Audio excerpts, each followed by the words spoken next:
Graziano De Munari, collaboratore del CAF CISL. Nel decreto rilancio troviamo anche un credito per le vacanze in Italia. Puoi descriverci di cosa si tratta? Sì, è un credito che va a favore dei nuclei familiari che hanno un ISEE non superiore a 40.000 euro. Il credito, poi vediamo gli importi, serve per il pagamento di servizi offerti in ambito nazionale dalle imprese turistico-ricettive, alberghi, campeggi, villaggi turistici, nonché dagli agriturismo o dai bed and breakfast. Viene concesso a uno solo dei componenti della famiglia, ma sulla base del numero dei suoi componenti. Una persona sola prenderà ha una disponibilità di 150 euro, due persone 300 e c'è un massimo da tre componenti in su di 500 euro. E quando potrà essere utilizzato? Ecco, il decreto prevede che il credito possa essere utilizzato dal 1° luglio al 31 dicembre del 20 e funziona un po' così. Per l'80% dell'importo come sconto sul corrispettivo dovuto, mentre il 20% verrà utilizzato come detrazione dall'imposta sul reddito. Facciamo un esempio. Se il conto dell'albergo è di 1.000 euro e la mia famiglia è composta da due persone, potrò beneficiare subito di uno sconto di 240 euro e gli altri 60 me li porto in detrazione nella dichiarazione dei redditi che farò l'anno prossimo. E vi sono altre condizioni previste? Sì, ce ne sono tre in realtà. La prima è che il credito posso utilizzarlo in un'unica azienda turistica, cioè il mio ammontare devo spendere in un unico praticamente luogo. La seconda è che il totale del corrispettivo deve essere documentato, ovviamente da fattura o altro documento commerciale che riporti anche il codice fiscale del soggetto che intende fruire del credito. La terza è che il pagamento del servizio deve essere corrisposto senza l'ausilio, l'intervento o l'intermediazione di soggetti che gestiscono piattaforme o portali telematici, diversi però, attenzione, da agenzie di viaggio o tour operator, quindi non posso utilizzare sostanzialmente sistemi di piattaforme online. Ecco, queste sono le tre condizioni da rispettare. Chi ha acquistato un abbonamento per il trasporto pubblico e poi a seguito dell'emergenza Covid-19 non ha potuto utilizzarlo può ottenere un rimborso. Come funziona?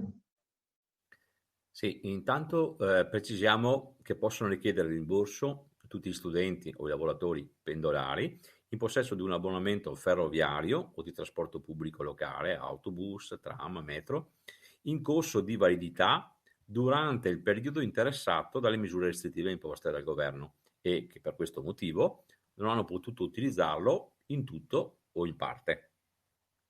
E in cosa consiste il rimborso? Sono previste due diverse modalità.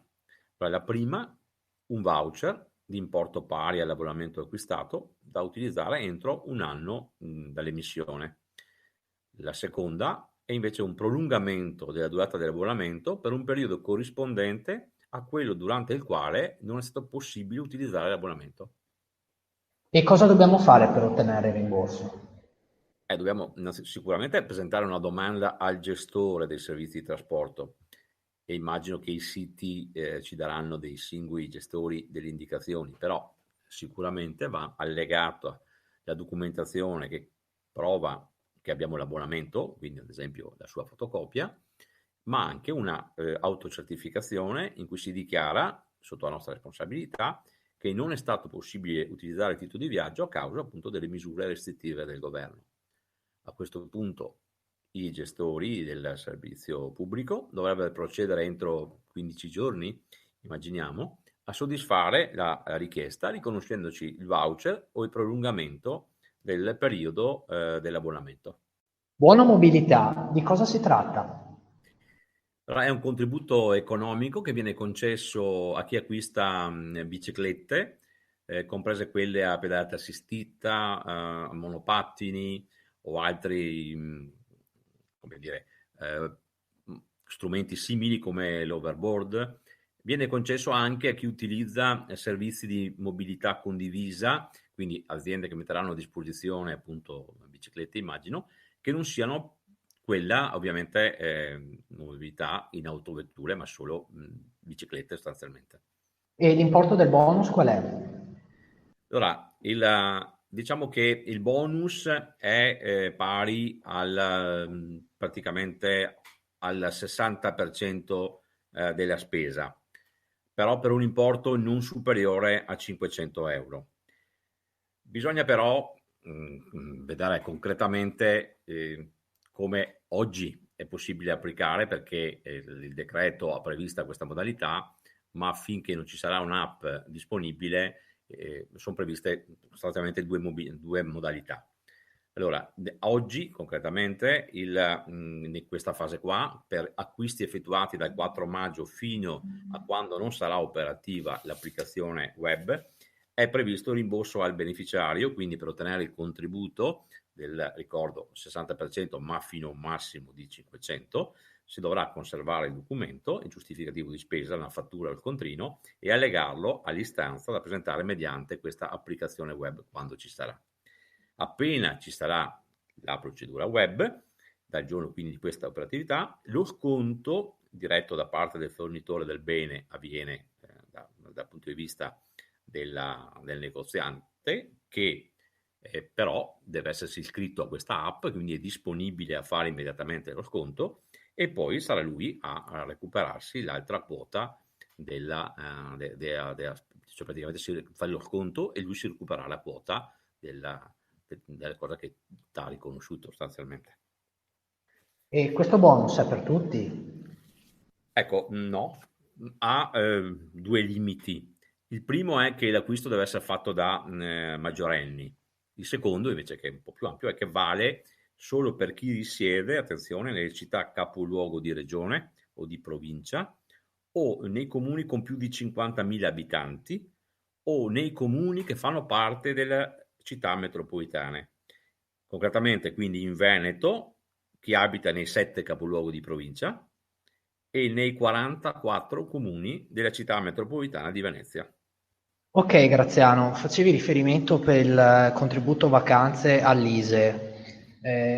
Ci spieghi cos'è e come possiamo calcolarlo?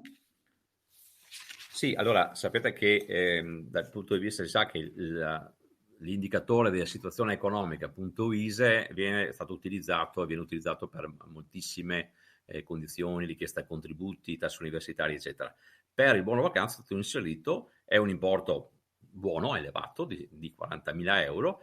Per fare questo, per chi non ha mai fatto, si deve procedere con, per esempio, utilizzando i servizi del CAF CISL, chiedendo un appuntamento, e sui siti è possibile trovare anche l'elenco dei documenti da portare. È sostanzialmente l'indicatore che somma redditi, patrimoni e li divide per il nucleo del familiare. Ecco, quindi la richiesta è fatta su richiesta di appuntamento, consegnando i documenti, e il CAF procederà a calcolare l'ISEE, e che poi serve appunto anche per questo buono vacanze. Bene, quindi siamo a disposizione nelle nostre sedi territoriali in tutto il Veneto per darvi un appuntamento e fornirvi tutte le consulenze necessarie.